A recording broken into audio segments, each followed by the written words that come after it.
kenaikan dan penurunan harga emas dunia, nombor satu, dia diakibatkan oleh demand and supply of that metal. Jadi demand and supply gold datang daripada banyak faktor.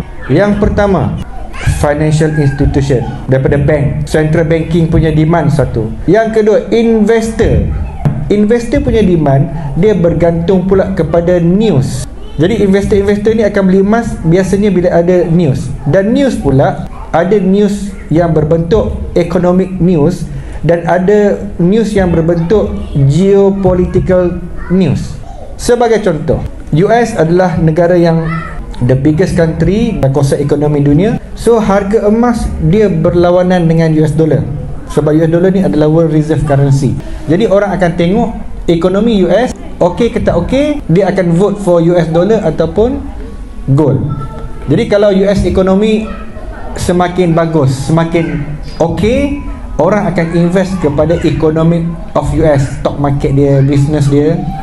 Orang takkan simpan gold sebab gold tidak ada dividen. Jadi simpan buat apa?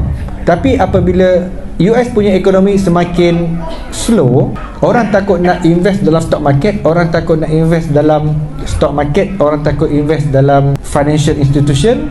So orang akan simpan gold. Kemudian news lagi, interest rate.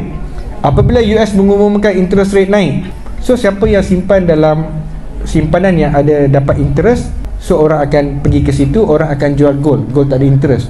Tapi bila interest rate menurun, orang rasa interest rate turun, baik kita simpan dalam gold, sebab gold ada potensi untuk naik bila ekonomi down. Itu one of the demand and supply factor. Yang kedua, geopolitical tension. Bermaksud tiba-tiba bila ada escalation peperangan.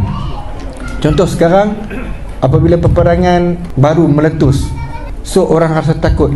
Bila perang ni maksud dia ekonomi tak stabil, world tak stabil, duit boleh jatuh. So orang akan beli gold. Sebab gold ni dia adalah mata wang universal. Dia tidak tertakluk kepada prestasi mana-mana negara, prestasi mana-mana currency universal.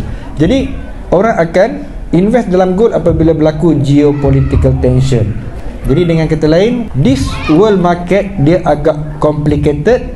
Secara simpelnya dia depend on demand and supply. Tapi what drive the demand and supply itu adalah economical factor dan geopolitical punya factor. So kena baca buku tebal-tebal tu nanti baru boleh faham. Dan apa yang berlaku di Malaysia, politika election Malaysia, 10 sen pun tidak mengubah harga emas.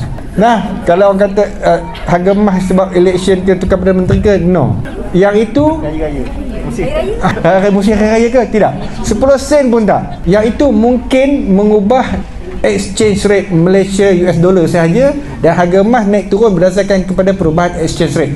Tapi dia tidak mengubah harga emas yang dalam US dollar tu, no.